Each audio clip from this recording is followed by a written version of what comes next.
consequência que teremos agora, Pai.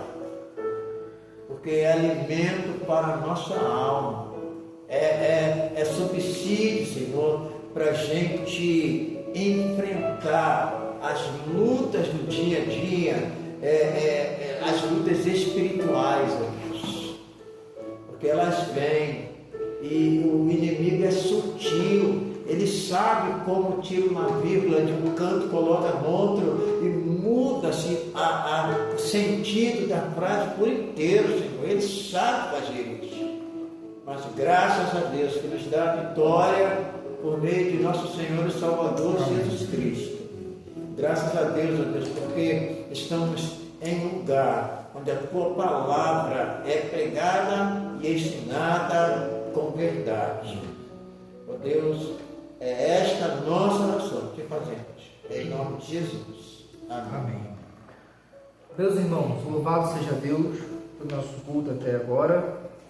Iremos continuá-lo ao estudar um pouco mais sobre ética cristã.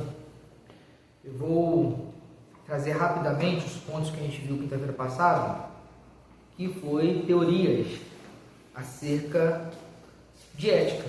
E aí a gente viu pelo menos 4 posições: antinomismo, que tem a ver com relativismo; o absolutismo não qualificado, que a gente entendeu que o absolutismo não qualificado, bem como o absolutismo conflitante e o absolutismo graduado, entendem que há leis morais universais e absolutas. A questão é a relação entre si, entre elas. Então, o não qualificado, por exemplo, vai falar que não há uma guerra ou um conflito real, mas que é algo aparente, correto? E a gente viu que isso não condiz com a realidade. A gente sabe que há sim conflitos reais quando 2 leis se chocam. E por que 2 leis eternas de Deus se chocam? Será que Deus calculou errado suas leis? Lógico que não. É porque nós vivemos num mundo caído. E onde há pecado, não porque as leis conflitam entre si, mas porque nós somos postos em lugares, em contexto que exigem tomar uma decisão em favor de uma lei, enquanto nós abrimos mão de outra. Então a gente viu que o absolutismo qualificado não é a melhor leitura da ética cristã. Mas também vimos que o absolutismo conflitante também não é, porque ele entende que nós vamos pecar de qualquer jeito. Ou seja, quando você toma uma escolha ética ao quebrar uma lei, por mais que você tenha feito bem em outro sentido, você de qualquer maneira pecou. E aí gera culpa e precisa pedir perdão a Deus. E nós defendemos então o absolutismo graduado. As leis soltas, elas não têm maiores valores. Seja misericordioso, absoluto. Fale a verdade, absoluto.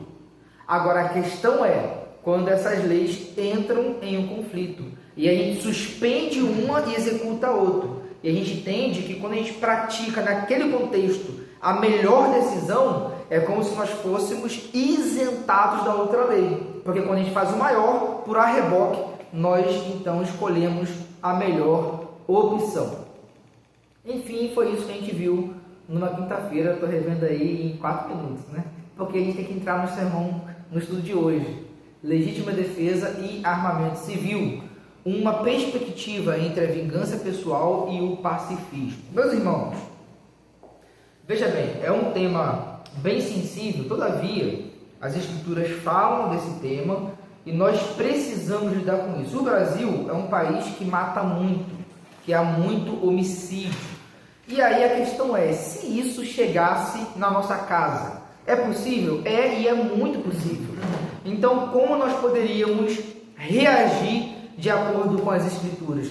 Afinal de contas, o cristão pode ter armamento em casa? É possível e é legítimo a gente ter meios de se produzir autodefesa?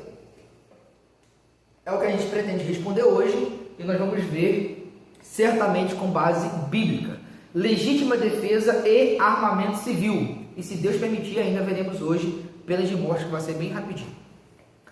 Meus irmãos, hoje é o penúltimo estudo, tá? O penúltimo estudo da ética cristã, e nós vamos encerrar esse grande bloco. Já estamos aí há meses carregando cosmovisão, política e ética.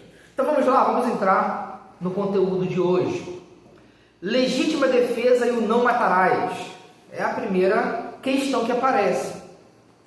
Geralmente, quando nós falamos sobre a possibilidade de nos defendermos ao ponto de matar um meliante, a maioria das pessoas que são contra a ideia vai citar o decálogo, e de maneira mais específica ou não, matarás. É uma ordenança de Deus? Com certeza. Êxodo 20, versículo 13 fala: não matarás. Então, é um versículo claro e ele é uma máxima. Você vê que é bem contido, bem curto, porque eles não precisam de muitas explicações. Não matarás. Então, é evidente que a morte é uma consequência do pecado. Portanto, sempre que ela ocorre, é um lembrete da nossa queda. De igual modo, sendo o ser humano feito à imagem de Deus, o Senhor não deseja que a morte se perpetue entre a raça. Eis a razão de um mandamento tão direto: não matarás. Êxodo capítulo 20, versículo 13. Então observe bem, se tem algo que a gente pode dizer que é contra a natureza e que entristece o coração de Deus, é a morte do ser humano. E o Senhor, de fato, lamenta quando a vida se expira, porque Deus é o Deus da vida, e Ele não almeja que a morte seja a maior marca na história humana. Então é evidente que Deus, quando elege um povo para si, Ele quer que a morte seja estancada. Então Ele dá uma ordem sucinta, clara e direta: não matarás. Isso é muito claro e é um ponto pacífico entre qualquer cristão. No entanto, agora aqui que vai começar um pouco acerca do conflito entre a legítima defesa e o mandamento de não matar. No entanto, perceberemos, dentro do contexto, qual contexto? De Êxodo 20, Êxodo 21, 22, que o preceito não pode significar uma ordem genérica e absoluta, sendo melhor definida como não assassinarás. Queridos, observe o seguinte: esse preceito, não matarás, é axiomático. Você dá um termo, pronto, então não matarás. Só que, se ele fosse genérico e absoluto, Deus teria entrado em contradição consigo mesmo, dado o contexto de Êxodo 21, que é logo após Êxodo 20, o decálogo que fala para não matar. Se não, vejamos. Logo após o mandamento de não matarás, Êxodo 20, 13, o Senhor, no capítulo 21, regulamenta várias ocasiões às quais se deveria aplicar a pena capital. Então observe o seguinte: só aqui a gente já vê que há uma certa relativização. Vai depender das ocasiões, do contexto fático, do conflito. Então Deus, em Êxodo 20, fala: não matarás, é um princípio, deve reger a nossa vida. Eu vou viver pela vida, e o povo de Israel deve viver pela vida. Todavia, tendo em vista algumas ocasiões, aí o Senhor vai instituir e vai regulamentar a pena capital. Então, nós vamos falar de pena capital um pouco mais para frente, mas já vai ver algumas instituições do próprio Deus acerca da pena capital. E se Deus instituiu a pena capital, por mais que Êxodo 21 seja ligado ao magistrado, ao governo civil e não à defesa pessoal, só no capítulo 21, falando do magistrado civil, a gente já vê que o não matarás não pode ser genérico e absoluto. Porque se fosse genérico e absoluto, nem mesmo o magistrado civil poderia aplicar. Tá certo? Então vamos lá. Homicídio. Êxodo 21, versículo 14. Vamos ler? Êxodo 21, 14. Olha a ocasião que Deus institui a pena capital. Se, contudo, alguém matar outra pessoa intencionalmente, o assassino será preso e executado. mesmo que tenha buscado refúgio em meu altar. Então aqui há uma exceção ao não matarás. Ou seja, quando alguém não cumpre o mandamento de não matarás, ele deve ser morto. Então aqui a gente já vê uma exceção. Outro, agressão aos pais. Por óbvio que a gente está falando de uma lei mosaica e que está regulamentando a vida civil, criminal, religiosa e cerimonial de Israel. O princípio, o vetor da verdade que eu quero destacar aqui é que o não matarás não pode ser absoluto e genérico. É isso que eu quero destacar. Não necessariamente uma casuística de Israel. O que é casuística de Israel? Algo que só se aplicava em Israel. Todavia, por mais que só se aplicasse em Israel, ainda assim ali nos ensina uma verdade, que o não matarás não pode ser absoluto e genérico. Beleza? Agressão aos pais, versículo 15. Alguém pode ler? Êxodo 21, versículo 15. Quem ferir seu pai ou sua mãe certamente será morto. Certamente será morto. Sequestro, versículo 16. Quem sequestrar uma pessoa e vendê-la, ou mesmo se ficar com ela em seu poder, certamente será morto. Observe como que é avançada a legislação, porque aqui Moisés está dando um basta em escravidão. Sequestro humano era terminantemente proibido em Israel. Ofensa à honra dos pais, versículo 17. Quem amaldiçoar seu pai ou sua mãe, certamente será morto. Observe, vai observando aí as ocasiões. Provocar um aborto, versículo 22 a 25. Eu vou ler. Se dois homens brigarem e um deles atingir por acidente uma mulher grávida e ela der à luz prematuramente, sem que haja outros danos, o homem que atingiu a mulher pagará a indenização que o marido dela exigir e os juízes aprovarem. Mas, se houver outros danos, meus irmãos, observe o seguinte, aqui nós precisamos fazer um contraste. Se no versículo 22 fala que o nascimento é prematuro, está falando de vida. Agora, se houver outros danos, que outros danos pode vir com o bebê? Morte. Se houver outros danos, ou seja, se alguém causar aborto, o castigo deverá corresponder à gravidade do dano causado, vida por vida. Então a pena de morte não é um desprezo à vida, é uma pena de elevação da vida. Observe que Deus está colocando grau, e olha o grau que ele dá de um feto para um ser humano vivo, é o mesmo. Então quem faz o bebê ser expelido e mata aquele bebê, também deve ser morto. Então para Deus não há diferença entre feto e ser humano já adulto desenvolvido. Mais uma razão pela qual a igreja é anti-aborto. Por fim, negligência periculosa. O que é a negligência periculosa? Versículo 29. Alguém lê, por favor, para o meu pediado. Mas se o boi já costumava chifrar o seu dono, tendo sido advertido, não o manteve preso, o boi que matar um homem ou uma mulher será apedrejado, e o seu dono também será morto. Ou seja, é a pessoa que sabe assim, rapaz, eu tenho um certo objeto ou um certo animal e ele ataca mesmo. E eu não tomo providência, eu sou negligente. Não estou nem aí. E esse animal mata uma pessoa, ele basicamente, de acordo com Moisés, para Moisés, né, ele tem toda a culpa porque ele não tomou a providência necessária. Então ele deveria morrer. O que eu quero provar com isso?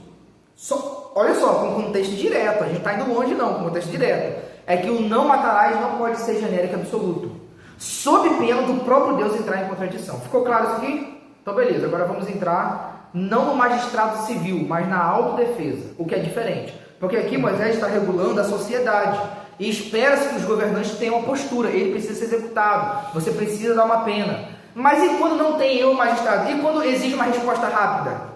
E quando o perigo é iminente? E aí nós vamos entrar agora na autodefesa. No capítulo 21, Moisés fala da pena de morte por meio do governo civil. No capítulo 22, vai falar da morte por meio da autodefesa, ou seja, sem o Estado intermediando. Quando eu estou num conflito direto com um terceiro e nesse conflito eu o executo. Será que a Bíblia vai corrigir a pessoa que se autodefende? Vamos ver isso agora. Se no capítulo 21 o Senhor regulamentou a pena capital como obrigação do magistrado civil, agora no capítulo 22, o Senhor regulamentará a possibilidade de autodefesa. o que será uma excludente de ilicitude. Olha, uma coisa tão assim, parece ser nova, né? Do direito penal. O que será o que é uma excludente de ilicitude? O fato, eu vou dar uma de juridiqueza aqui, mas o fato é típico, ou seja, eu matei o Charles. Se for só o retrato, tipicamente falando, eu irei corresponder ao tipo penal. Eu matei o Charles. Agora, quando há uma excludente, o fato é típico. Eu de fato matei. Mas o meu ato já não foi mais ilícito. E até o Estado reconhece que eu cometi um ato típico, mas que a minha ação não foi ilícita. Então não há culpabilidade. Então Moisés, no capítulo 22, percebe uma excludente de ilicitude em frente à prescrição do capítulo 21. Ou seja, no capítulo 21 o Estado está jogando. No capítulo 22, Moisés vai falar de um conflito direto entre a pessoa que está em sua casa e um ladrão, que são os versículos de capítulo 22, versículo 2 e versículo 3. Eu até dividi ele no slide, porque a gente precisa entender os dois juntos, mas é importante a gente entender o 22 e o 23 também de maneira separada, para entender os dois juntos. Vamos lá. Versículo 2 do capítulo 22. Se o ladrão, agora Moisés está falando de um conflito direto, se o ladrão for pego em flagrante, no ato, arrombando uma casa e for ferido e morto no confronto, a pessoa que matou o ladrão não será culpada de homicídio. Gente, observe o seguinte: Moisés regulamentou no capítulo 21 que quem matou deveria ser executado. Chega no capítulo 22, mas ele fala assim, mas calma aí, existe uma situação que quem matou não pode ser culpado pelo Estado. E que situação é essa? Quando a pessoa está em casa, o humilhante entra e vai roubar a sua casa. Então observe o seguinte: quando eu estou numa situação de risco, eu posso confrontar, e nesse confronto, se eu vier executar, eu não posso ser culpado. Mas o versículo 3 é interessante, porque fala assim, mas se isso acontecer durante o dia, a pessoa que matou o ladrão será culpada de homicídio. O que Moisés está falando aqui? Gente, ele está falando sobre risco real de vida e risco que não é real. Deixa eu dar um exemplo, porque a gente está falando aqui de um milênio e meio antes de Cristo. O que o Moisés está falando? Quando é à noite, gente, imagina essa época, tem eletricidade? À noite todos os gatos são pardos. Isso aí. Qual é a capacidade de discernir ali no deserto, no meio da escuridão, ou então em Canaã, no meio da escuridão, o risco de vida? É pouco. Então, se eu invadir, mas ele fala assim, rapaz, não tem capacidade de discernir o risco, então você presume que está em risco. Você tem uma presunção de risco. Durante o dia, é possível prever o risco. E se durante o dia você vê que por mais que o ato da pessoa é ilícito, mas não oferece risco nenhum à vida, você não está licenciado para matar. Então a questão de noite e dia é circunstancial. A nossa aplicação é qual? Dia e noite? Eu não posso matar então a pessoa de dia se for para me autodefender? Não, é circunstância. É questão de discernimento de risco real. Então observe o seguinte, é isso que Moisés está advogando. Ele está advogando questão de horário, de turno, mas de discernimento real. Vou dar um exemplo. Tempo atrás, salvo engano, foi esse ano, eu vi uma notícia que eu fiquei muito triste. Duas notícias tristes. Primeiro foi o ladrão, pois não deveria estar roubando. Só que o cara entrou no mercado e pegou um objeto e saiu correndo. Gente, é errado? Lógico que é. Mas qual foi a punição? O cara saiu de dentro e desferiu vários tiros naquele cara. Errado. Desproporcional. É isso que você está falando. Não houve risco. O cara não estava armado, o cara só pegou e saiu correndo. Foi um desodorante. Foi um desodorante, eu não lembro. Isso foi uma coisa banal. O que acontece? Isso é desproporcional do que você está falando. Se você discerniu... Morreu. Acho que foram 12 tiros. Morreu. O cara morreu. Mas já falou o seguinte, né? se você discerniu, Acaba tendo efeito lateral. se você discerniu que não há risco de vida, é lógico que você vai denunciar, é lógico que você vai querer que o cara pague. Agora, ou me matar, então é muito. Então eu vi um cara entrando ali em casa pegando a bola de coisa. Ele roubou. E ele foi embora. E eu não vejo risco nenhum. É desproporcional matar uma pessoa dessa. Agora, mesmo de dia, a pessoa vai entrar em casa armado. Quando a pessoa já está armado, sobretudo arma de fogo, você já presume um mal. E aí não tem essa questão de conversar primeiro, porque a pessoa já está assumindo uma posição beligerante, bélica. A pessoa já está se colocando numa condição de que ela pode fazer muito mais do que pegar seu objeto. Não tem conversa, né? Exatamente. Mas nesse caso a gente fecha o olho e começa a clamar. Ou então para a perna. Você vai usar o que tiver, né? Mas aqui, ficou claro nesse versículo que Moisés, a questão de tempo é a questão de discernimento. O tempo não se aplica, o que se aplica é o princípio por trás, que é o quê? Discernimento claro. Discernimento claro. Proporção. Geralmente, sem fazer uma análise histórica, né, e contextual da época. Sim. Você vai. Isso aí. Não, se você for literalista, eu não posso matar de dia, posso matar à noite. Mas às vezes o cara que vai à noite só pegou a bola de futsal que tá lá em casa, e o cara que vai de dia vai querer matar. Então não é isso, é a gravidade e o risco. Então Moisés entende que há proporções, e executar proporção é ser justo. Por isso, olha só como a gente fica refém daquilo que a gente pensa. Se proporção é justiça, qual seria a justiça para um assassino? É morto. Exatamente, menos do que isso não é justiça. Não, Porque a gente assume a posição, correto? A gente assume a posição, justiça é proporcionalidade. Quando a gente assume essa posição, nós vamos ser colocados. Se a gente assumir a outra posição de que justiça não é proporcionalidade, nós vamos ter outros problemas. Mas vamos supor que a gente assumiu aqui, e eu assumo isso. Proporção. Então eu acho errado que o cara matou um rapaz porque pegou um desodorante. E o cara não ofereceu risco nenhum, gente. É um problema. E aí a gente aqui vai contra o grupo muito conservador e não tem que matar todo mundo, mas também a gente vai contra o progressista, não tem que matar. Então como é que é? Proporção, risco e momento. Então você julga isso. É porque você pensa que quando justiça, você pensa que justiça é você produzir uma pena que seja proporcional àquele mal que ele busca remediar. Isso aí. Então se o camarada, a Bíblia falou assim, não, se o camarada roubou um boi, você tem que pagar 5. Isso. Tipo assim, além de você instituir, você ainda vai tomar uma lição para você aprender. Isso aí. Muito Então bom. assim, a gente tem visto muito vídeos de pessoas reagindo a assalto, principalmente roubo de moto. O cara está armado, chega dois na moto, de arma em punho, rende o cara, não, tudo bem. Quando o cara, os dois estão na moto, ele saca e atira nos dois. Aí abre uma outra discussão. Na teoria, o risco já tinha passado. Para ele. Sim. Aqui eles vão voltar a delinquir, vão voltar. E pode ser que. Com arma de fogo. Com arma de fogo. Isso aí. Que venha ferir outras pessoas. Então, assim, essa é uma discussão. É uma discussão que talvez você possa ali. Agora, o camarada entra armado, te ameaçando, você tem condições de reagir. Não tem discussão. Com certeza. Não tem discussão. Agora, o cara virou, a gente é levado a um outro debate. Porque dois criminosos que estão acostumados a fazer isso e que pegou uma coisa sua mediante ameaça. Isso aí. Risco real. E o que mais eles poderão fazer? É. Eles vão escalar até onde?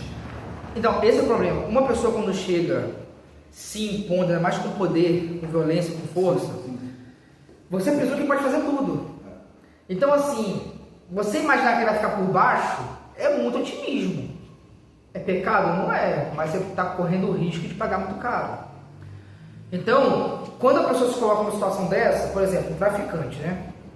A pessoa está se colocando na condição de ser opositor e inimigo de toda a sociedade. Não é porque a gente quer que a pessoa morra, mas eu também não quero que o inocente morra. Aí vai entrar o conflito de vida. Mas a questão é quem se colocou na condição de algoz da sociedade. Então aí você vai ter uma legítima defesa coletiva. Beleza? Aí, só pegar o gancho aqui do que o Charles falou, complementar só um pouquinho. Por que a pena...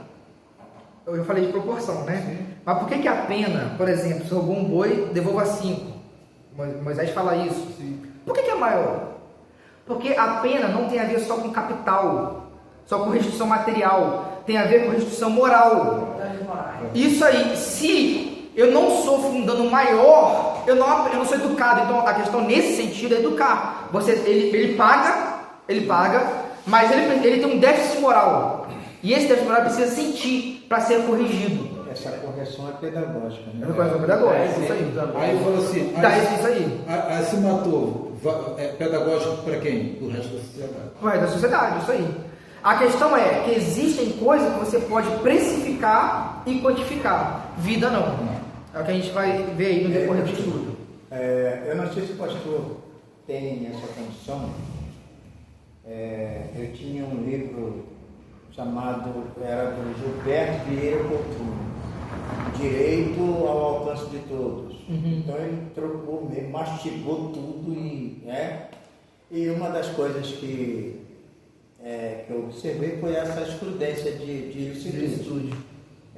Infelizmente isso hoje, por exemplo, nos 119 mortos do alemão, o que está em jogo é exatamente a excludência de ilicitude, né?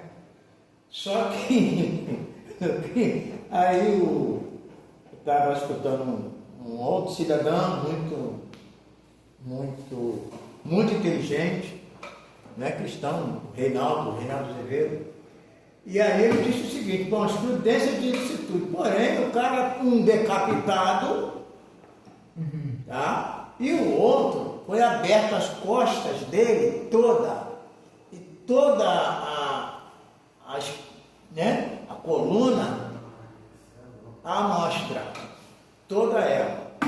Aí ele diz o seguinte: bom, se é excludência de ilicitude, isso não justifica decapitar um cidadão, né, que já estava, no caso, morto. Ele foi decapitado e o outro, né, foi tirado então toda a espinhela dele, né, não sei se é Mas ninguém sabe o que foi que fez e e um tiro de fusão na cabeça. então a gente precisa, hoje a gente tem que tomar cuidado porque esse termo, ele é válido, mas eu não posso, como o Charles foi muito feliz quando colocou aí, né, o cidadão que depois de sofreu o assalto, ele mete a mão e vai lá e mata o cidadão. Né?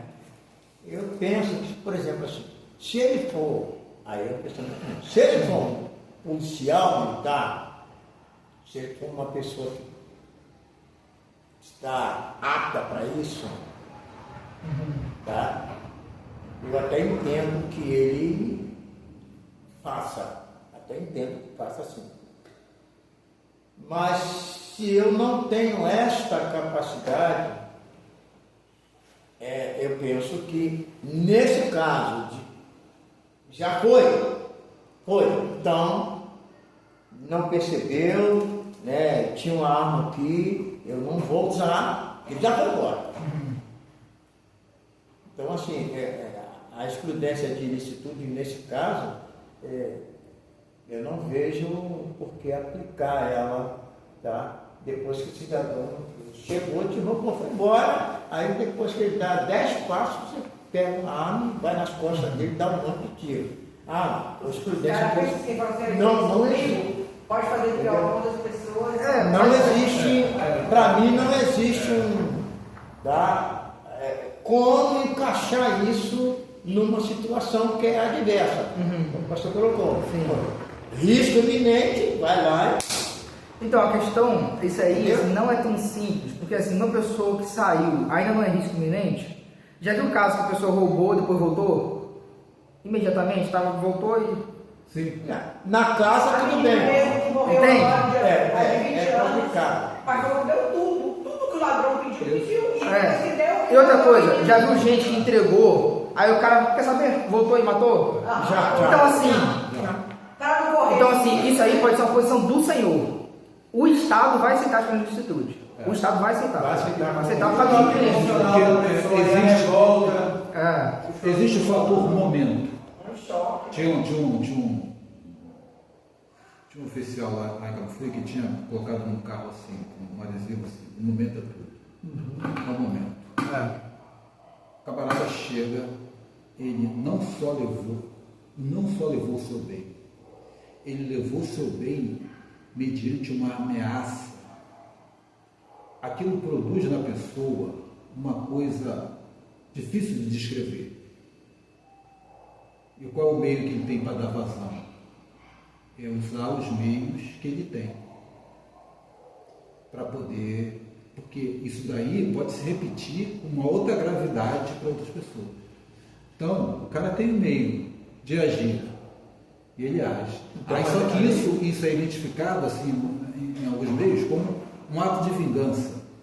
Não, é um ato de defesa. Ainda é de defesa.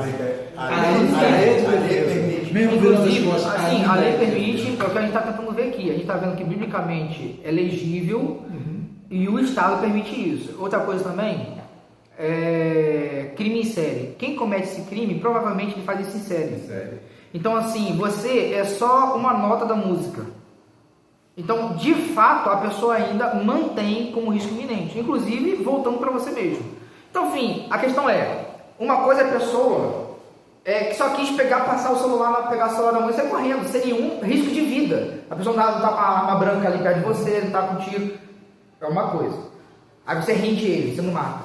Outra coisa é a pessoa com arma de fogo, ele está se impondo de uma maneira que está relativizando sua vida. Pai, se você não fizer, eu vou te matar. Ou então, se você fizer, eu te mato. Para você não ser testemunha. Entende? Então, assim, uma coisa é, a pessoa vai querer pagar o preço, não está pegando. Entendeu? É complicado, né? Agora, uma resposta direta quando a ameaça é real, não é pecado e é justificado durante o Estado. É justificado, tá bom? Então, o que a gente está vendo aqui? Tanto no vetor espiritual quanto no vetor jurídico, né? Vamos lá, então, vamos entender um pouco mais. Observe. Com os dois versículos lidos em conjunto, fica evidente que, com esses dois versículos, o que fica evidente? A força letal deve ser usada em contexto de risco real à vida. Aí ele está à noite. Para Moisés seria à noite. Então, força letal não é pecado. Quando, pela leitura da conjuntura, percebe-se que não há risco real à vida, não se deve matar. Isso não significa que não deve render, que não deve prender, que não deve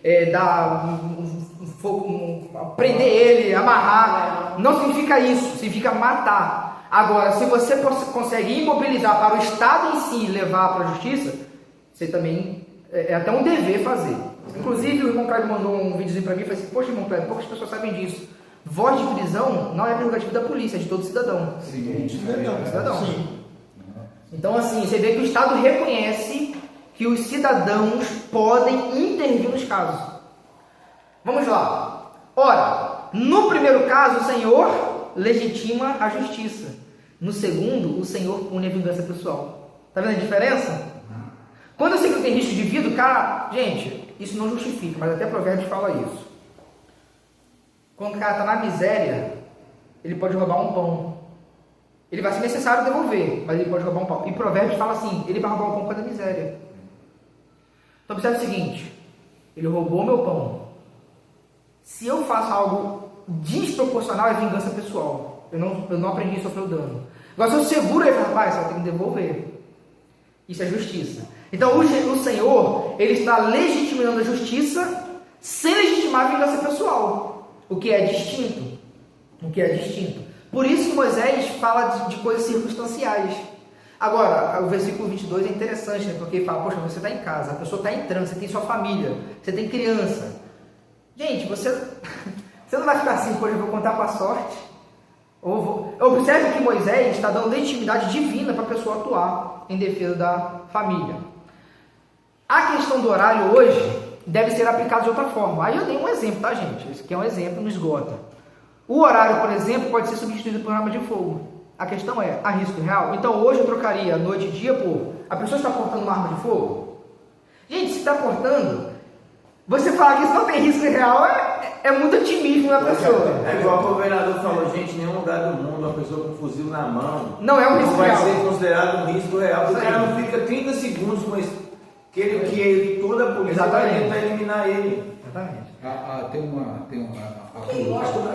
Não tem cabimento, cara. A conduta policial, inclusive, se vocês olharem, tanto em filme quanto em abordagem real da polícia, principalmente nos Estados Unidos, quando o policial dá voz de prisão, os caras chegam a exagerar, os caras se jogam no chão, abrem os braços. Por quê?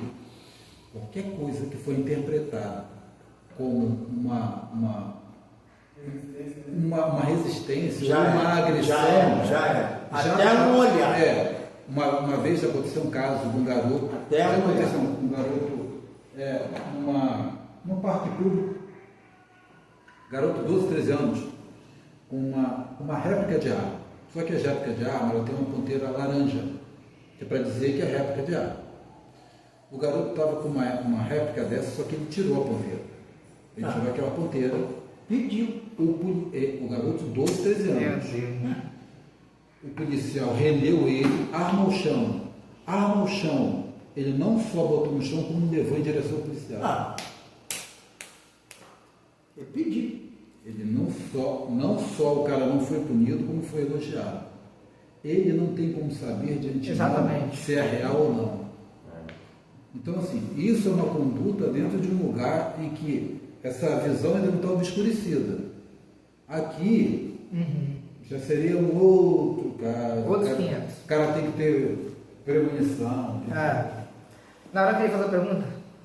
Não, eu ia falar assim que em algumas situações, algumas exceções, parece que tem gente que tem a vontade de matar, que tem vontade de destruir as pessoas, de bater, de torturar, mas tá ali com o freio da lei, a pessoa não tem coragem de fazer isso. Quando acontece qualquer situação, parece que a pessoa bota pra fora isso. Você tá entendendo? Não, o menino ali pegou ali pulando, roubando a galinha. Cara, o cara pega um pedaço de pau e vai bater na cabeça do cara até abrir. Você entendeu? Aí já tava maldade, o cara era mau. Sim. Ele só tava esperando uma circunstância, cara. Nesse caso, esse cara tem que ser punido. Nesse caso, esse cara tem que ser punido. E aí não entra excludente de licitude. Porque excludente de licitude também tem proporcionalidade. Sim. Entendeu? Também tem proporcionalidade. A questão é, tanto para a Bíblia, quanto para o Estado vai reconhecer, você está mediante o risco real de vida. Porque você não tem como calcular, gente. O cara já escolheu usar uma arma de fogo para poder matar. Então, para ele executar, é uma questão de tempo. Então, você não pode calcular agora uma pessoa, de fato, menino, poxa, entra para pegar uma manga, aí você pega, sai, poxa, gente, daí não faz sentido. A pessoa está cheia de maldade no coração. Nesse estado, essa pessoa aí tem que responder. Isso aconteceu um caso desse. Sabe que, principalmente em São Paulo, tem um Tribunal do Crime, né? O PCC ele tem um Tribunal do Crime. Aí teve um caso, agora eu não estou bem certo se foi em São Paulo, se foi no Rio mesmo. Uns garotos roubaram os passarinhos. Nova Iguaçu. Isso. 3 meninos, 3 garotos. Lá perto, não foi na Iguaçu não, foi Belporto, lá perto de casa. Aí, Foi lá perto de casa. Os 3 meninos. O chefe do tráfico liberou o castigo. Só que os caras executaram os meninos. Aí o chefe do tráfico falou, não foi isso que eu falei. Fui lá, mandou executar os caras. Por quê? Por causa da desproporção. Até lá, Exatamente. há um entendimento de proporção. Pô, você não pode matar o garoto porque ele rouba o passarinho. Você vê que, né, a percepção das pessoas, mesmo no mundo do crime, tem grau. Um caso de ontem ou foi de ontem, pai? Que aconteceu. O homem tinha umas crianças brincando de bola na rua, num bairro bom. O cara ficou com raiva das crianças, pegou e saiu lá fora com um facão, cara. Deus me livre. Então o pai da criança foi lá pra proteger as crianças, né? Sim. O cara tirou uma arma, deu tiro, o cara matou. Caramba, tá vendo? Cara, velho, Doideira. esse é um demônio desse aí. Nesses casos, aí depois a gente vai entrar na pena capital. Isso aí. Você é doido, né, velho? Cara, é muito O cara matou o matou o pai da garoto, filha do filho, velho. porque o cara Foi deu no BH, né? O cara deu um tiro no gari que estava tirando lixo, que porque atrapalhou ele passar com o carro. Em Belo Horizonte. Hoje não tem mais guilhotina não, né? Tem gente que escolhe. Sim. É porque tem gente que escolhe a profissão de policial porque é mau. E ele fala, rapaz, eu já vi, rapaz, eu quero ser policial para poder matar bandido. Eu quero, meu sonho, minha vontade. Eu quero matar bandido, pegar assim, ó, na calada da noite, assim, ó, vagabundo, e dar tapa. Eu já ouvi gente falando isso. Estudava, pegar, dar tapa na cara, assim, bater, esculachar, você dá porrada. É o prazer do cara. E o cara tá lendo a lei ali, na surgindo, quem sabe. Agora vamos esticar um pouquinho então. A gente falou de magistrado civil punindo com a morte. Falamos de autodefesa e legítima defesa de terceiro. Deuteronômio 22, 26, 27. O que fala lá em Deuteronômio 22? Deuteronômio 22, 26, 27. Eu vou ler para os irmãos. Diz assim, ó. Versículo 26 e 27. Deuteronômio 22. Ih, rapaz, botei errado. Ah, não, é isso mesmo. 22, 25 a 27. Mas se o homem encontrar uma moça prometida em casamento no campo e a violentar, somente o homem deverá ser morto. Olha o versículo 26. Não faça nada à moça, não cometeu crime algum que mereça a pena de morte. É tão inocente quanto uma vítima de homicídio. Uma vez que o homem a violentou no campo, deve-se presumir que ela gritou, que ela esperou socorro, mas não houve quem a socorresse. Observe o seguinte: Moisés está. 16 em diante, né? Não, 25, 26 e 27. 25. Deuteronômio. Deuteronômio. Observe o seguinte: o que o Moisés está falando? Houve um estupro. O cara tem que morrer, a mulher não. Presume-se que ela gritou. Se ela gritou, ela esperava o quê? Um socorro de um terceiro. E uma vez que ela não pôde ter sido socorrida, o Estado vai matar esse cara. Agora, se eu vou defender uma pessoa que está estuprando, qual vai ser a legítima defesa? Provavelmente pode chegar à morte, porque é a pena que o Estado aplicaria. Então vamos lá. A pena do estuprador deveria ser a morte. A violentada esperava ser socorrida por outrem ou por terceiro.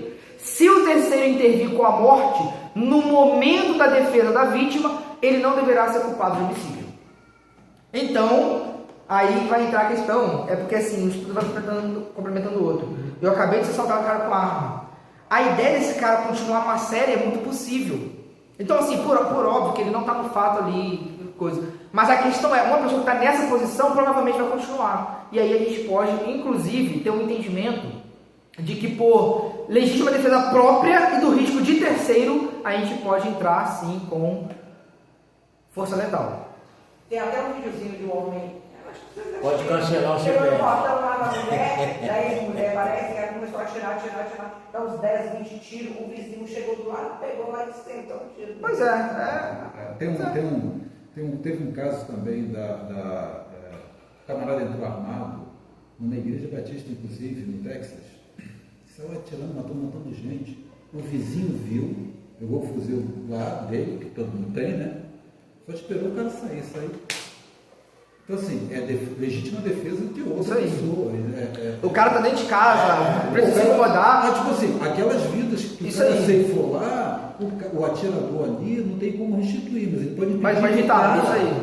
Faça outras vítimas, né? Aí vamos entrar no assunto policial. Portanto, fica claro que a defesa de terceiros também é legítima. Então a gente viu que é legítimo o estado da pena capital, a gente viu que é legítimo a autodefesa e a gente viu que é legítimo a defesa de terceiro. O caso do atropelamento de bandido, né? Que agora com a câmera tem muita, né? O cara tá assaltando aqui, vem outro. Sim, isso aí. Mata. Olha só, qualquer cidadão pode atuar em favor da vítima. Pode. Não tem dever. Olha agora, o agente público tem dever. Então o policial não é facultativo. Porque talvez, na situação que eu tô, talvez tem dois caras lá armados, eu não vou arrumar com minhas filhas aqui, vou ficar aqui aguardado e vou ficar aguardando, se vir eu mato. Eu não vou poder intervir. Um policial não tem essa faculdade.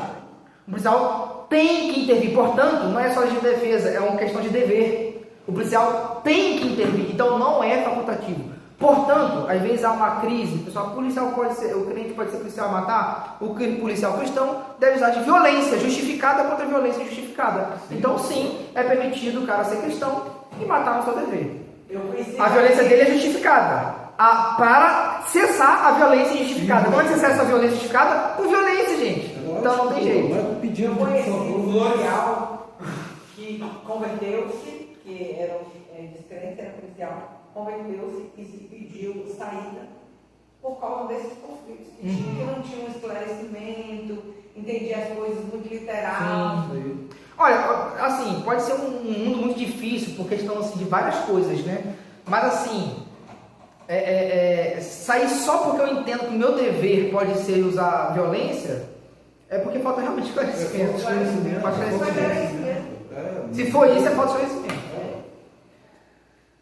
Vamos lá, gente, vamos avançar. Armamento civil. Hoje não vai dar pra falar de pena de morte. Armamento civil. Se a legítima defesa é biblicamente válida, gente, a gente viu que é o magistrado, a autodefesa e a defesa de terceira. Se a legítima defesa é biblicamente validada, a provisão de seus meios também é. Simples assim. Aqui eu estou fazendo exercício lógico, tá? Mas vamos ver a Bíblia, que é mais importante. Gente, a Bíblia permite-me ter legítima defesa. Eu não posso me providenciar para ter legítima defesa? Sim ou não? Se é legítimo a legítima defesa, então os meios também são. Por questão de lógica. Então, não é pecado, não é errado cristão ter armamento em casa. Isso então abre, isso forma então no seu pensamento, isso forma jurisprudência para que um cidadão possa comprar Com certeza. uma arma e tê-la em casa com ou sem porte. Não, posse não pode. Não. Posse não pode. Não. Você pode ter posse, que é em casa. Posse. Você pode ter uma arma em casa. Nenhum cidadão pode ser com arma na rua. Nenhum cidadão. Nenhum. Exceto a gente qualificado com porte, que é Mas diferente. você pode ter uma arma. A lei te faculta. Sim, Sendo cidadão sim. Com ter certeza. uma arma em casa. Sim. Sim. Aham. Você tem que entrar com pedido. Teste psicológico, umas coisas. Idade. Mas a possibilidade, Moisés está justificando assim lá no Êxodo 22. Se entrou, você pode matar. Moisés está presumindo o quê? Que a pessoa tem meios para fazer isso. Exatamente. Beleza? Então, você não está sendo pago para ficar na rua. Você não é justiceiro. Eu não vou andar para... Isso aí. Apesar que, a depender do agente da pessoa, ela pode até mesmo ter no carro. Porque é propriedade particular. Aí vai ter uma briga aí. Tá briga. Mas vamos supor... Você precisa de autorização para Isso aí. Aí tem que ser desmuniciado, tem um monte de coisa. A questão é que é antiético um cristão ter arma em casa? De jeito nenhum, gente. De jeito nenhum. Porque é legítimo a legítima Até defesa. mesmo porque, se o camarada entrar, você vai usar de meios. Você vai dar de Sim, paulada, você vai dar de chinelada, Isso você aí. vai dar de soco. Porque é muita. Às vezes as pessoas não param para pensar direitinho. Porque se você pegar o cadastro do meu irmão, eu tiro a sua vida em 5 minutos. É verdade. Aí o que? Vou proibir os cadastros? É verdade.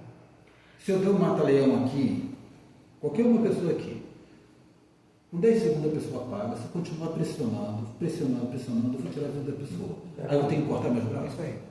Vou andar sem braço? Então, sabe? Então, se você tem um artefato que faz pá e joga um pedacinho de metal, isso vai depender da sua vontade, isso vai depender do seu preparo, isso vai depender das circunstâncias. Você tem uma faca em casa, entrou um malfeitor, você vai pegar e vai furar o busto dele. Então, Pronto. tem uma arma de fogo. O Charles deu meu primeiro ponto. Caim. Caim tinha arma bem elaborada para matar?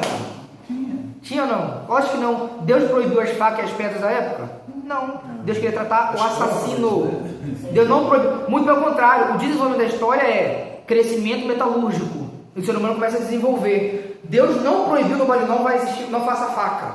Por quê? O problema é o coração humano. Como que uma arma de fogo se torna uma arma de matar para um cristão? Circunstancialmente. Enquanto está em casa, é uma arma de paz. E quando ele usa para matar, ele está usando pela paz. Então observe o seguinte, a questão é, Caim, primeiro assassinato na história, sem armas bem elaboradas, que Deus não baniu os meios, mas queria banir o homem e botou ele para fora. Não, os progressistas falam, armas matam pessoas, temos que proibir as armas. Tudo não, mata. Pessoas matam Pessoas. Tudo mata, água mata. É o coração do Água assassino, mata. não é a arma. Exatamente, pessoas matam Isso aí. pessoas. E pessoas defendem pessoas. E pessoas salvam vida de pessoas com armas. Isso aí. É porque os progressistas não têm nada de pegar. Então vamos lá, justificativa bíblica, Neemias. Vamos ler rapidinho, Neemias 4, eu vou pedir Ítalo para ler Neemias 4, do 17 ao 20. Eu vou pedir o Naran para ler Davi para ler 1 Samuel 25, 13. Vou pedir Isete para ler Lucas 22, 36. Esse tá. Vou pedir Charles para ler Lucas 11, 21 e 22. Pastor Mário ficou sem versículo. Vai ver se ele é contrário. Deixa eu só ouvir. Então vamos lá. 4:16. Isso, eu vou falar rapidinho e depois que eu falar, vocês podem ler em sequência. Ítalo, Naran, Izete e Charles. Observe o seguinte: Neemias amou seus patrícios contra os inimigos. Davi se armou contra a perseguição de Saul. Por esse contexto de Davi, rapidinho para não ser injusto com o texto, é contra Nabal. Só que Davi está no deserto porque ele está fugindo de quem? De Saul. E quando está fugindo de Saul, ele e os seus guerreiros têm armas para se defender. Beleza? Davi se armou contra a perseguição de Saul. Jesus mandou seus discípulos se armarem. E Jesus pressupôs a normalidade de uma arma em casa. Vamos lá. Ítalo, Naran, Izete e Charles, por favor. Ítalo, Neemias 4. Construía a muralha. Daquele dia em diante, metade dos meus homens trabalhavam na obra, e outra metade empunhavam lanças, escudos, arcos e coraças. E os chefes estavam por trás de toda a casa de Judá, que reconstruía as muralhas. Os carregadores que por si mesmos tomavam as cargas, cada um com uma das mãos fazia a obra e com a outra segurava a arma. Os construtores, cada um trazia a sua espada na cintura, enquanto construíam. O que tocava a trombeta estava ao meu lado. E eu disse aos novos magistrados... Tá ótimo. Tá ótimo. Observe o seguinte: trabalhadores com trabalho e com arma. Para quê, gente? Por causa dos inimigos, dos samaritanos, das pessoas que não queriam. Então Neemias protegeu o seu povo fazendo o quê? Armando um povo. Naran, Lucas não, Neemias. 1 Samuel 25:13. Peguem suas espadas, disse Davi, e pôs sua espada à cintura, e seus homens fizeram a mesma coisa. 400 deles partiram com Davi, enquanto 200 ficaram para guardar a bagagem. Ótimo, Davi está no deserto e todos eles estão o quê? Armados. Ele já pressupôs, peguem suas armas. Izete, Lucas 22:36, Jesus manda os seus discípulos se armarem. Então ele disse: agora, porém, peguem dinheiro e uma bolsa de viagem, e, se não tiverem uma espada, vendam sua capa e comprem uma. Gente, espada era a mais letal, principalmente ali no primeiro século. Tanto é que quando Paulo fala que o Estado tem o poder, qual é o instrumento que ele fala? Espada. Então Jesus ali está advogando que os seus discípulos tenham cautela e até meio de se proteger de alguma incursão do inimigo. E tem o versículo 38, né? Pode ler. Eles disseram: Senhor, temos aqui 2 espadas. E ele respondeu: é o bastante. Isso aí. Lucas 11, 21 e 22. Quando o valente bem armado guarda a sua própria casa, tudo que tem permanece seguro. Mas se alguém mais forte do que ele vier o vencer, tira dele toda a armadura em que se confiava e repartirá os espólios. Gente, é lógico que Jesus está falando aqui do demônio, né? Que ele é maior que o demônio, está amarrando. Mas a ilustração que ele usa é algo comum para o povo entender. Ele fala: quando o homem está bem armado em casa, quem é que pode vender ele? Só alguém mais armado. Então, observe que há uma naturalidade de Jesus falar: um homem armado em casa, ninguém rouba nada. Observe essa naturalidade de Jesus falando na ilustração. A ilustração não é em si o ensino, mas ele usa algo válido do momento que as pessoas entenderiam. Logo, está pressupondo que é comum as pessoas ouvirem e se ofenderem. É comum as pessoas terem armas em casa. Beleza, gente? Pena de morte então fica para a outra quinta-feira. Pena de morte: o Estado como legítimo portador da espada, um vingador de Deus. Tá bom? Aí a gente vai falar de pena de morte no sentido legal, jurídico, né? No sentido jurídico, segundo a Bíblia. No Brasil isso é impossível. Não existe nenhuma cláusula de exceção de cidadão para cidadão, exceto em guerra, que o Estado brasileiro permite. Também permitisse matar em guerra. Então vamos orar. Mas aí a ideia não é falar do jurídico brasileiro. A ideia é falar do que a Bíblia pensa sobre pena de morte. Alguém já me disse que deserção também era uma exceção para pena de morte? Rapaz, Deserção em guerra, não, acho que não. No Brasil não. No Brasil é só você matando talvez você vai ser preso, vai ser punido, mas a morte não. Em outros estados sim. Em outros estados sim. Em outros estados sim. Hoje a única exceção é confronto direto na guerra. Eu posso até olhar de novo, mas o que eu sei de cabeça é essa aí. O Brasil abriu mão de grandes coisas, né?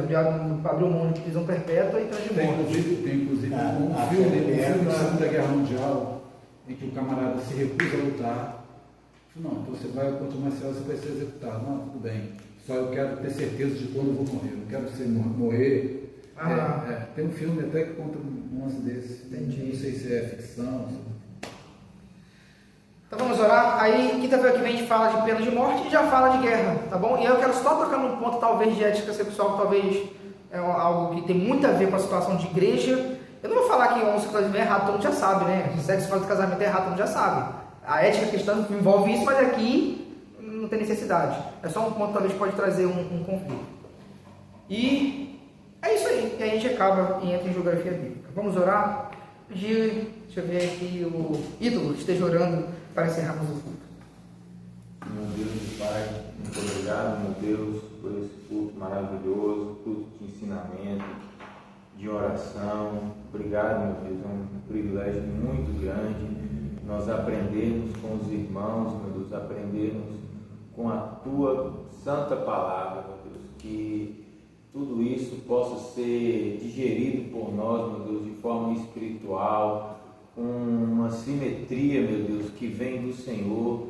Nos ajude, meu Deus, a não ter maldade em nosso coração, mas também nos ajude a ser corajosos, meu Deus, para, se precisar, defender a nossa família, se precisar ter uma atitude brusca, meu Deus, sabe, para em favor da justiça, meu Deus, e que o Senhor tenha misericórdia de nós, meu Deus, e venha cada vez mais, meu Deus, acabar com esse mundo violento, meu Deus. As pessoas estão cada vez mais perversas, meu Deus, e cada vez mais impedindo, meu Deus, até mesmo o Estado de querer fazer justiça, Pai. Que o Senhor possa nos dar clareza, meu Deus, que o Teu reino venha avançar, no nome de Jesus. Amém. Meus irmãos, Deus abençoe. Pastor, deixa eu falar uma coisa para o irmão. O pastor